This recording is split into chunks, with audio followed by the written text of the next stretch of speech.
Okay, so the current update on the biplane board is the right hand player is working. Well, this is player 1.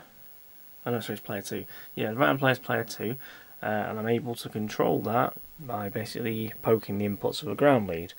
Because you can see the plane's actually moving forwards at the moment because I set the speed to sort of forward speed. The black player, the left player, is completely invisible. Now, what I can actually do is, on the card set, there's actually 2 player boards, these 2 here. Now, they're actually in theory identical, and you can actually swap them around so that I can put the broken one into the white player and the working one into the black player, and hopefully it should actually swap over what you can see on the screen. So I'm just going to do that now. Okay, with the player boards reverse, the white player is no longer visible. I don't know if you can actually see in the camera, but it's actually fine in real life, but that's the black player there, and the black player, it has appeared correctly in the right place. White player doesn't do anything. When I probe the player 2 inputs, I can't actually get the black plane to move at all.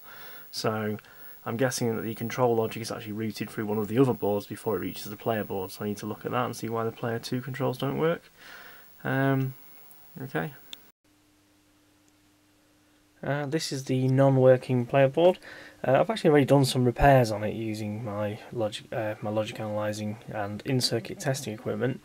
And I thought it should be working because everything pretty much checks out now, but it still isn't working, so maybe I'm going to have to check if the timings are compatible on some of these logic chips I've put in, because this is entirely old school 1970s logic, and some of the chips I've had to put in have been sort of 1990s onwards modern LS versions, so maybe I need to see if I can source some of the older versions, or at least check the compatibility of the timing on some data sheets.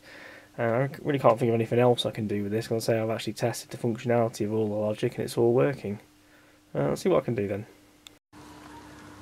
Okay, I've been going over this player board with a fine-tooth comb yet again. I've marked off all the potentially bad chips, as in, well, ones that might need a different timing variant. And I've found a couple I think might have been an issue, so I've basically replaced those with different versions. It's actually very hard to find logic chips that are actually old enough for this hardware. As I say, this is 1970s hardware, so it's a very old logic family. So I'm just going to give that a try and see if that makes any difference at all. I seem to be able to improve the situation somewhat. We've got the black biplane over there, and now we also have the white biplane, although you can see it's flashing, which it shouldn't be doing. So, I don't know, it's kind of getting there. Let's see if the controls work, and let's see if I can make it work any better than that.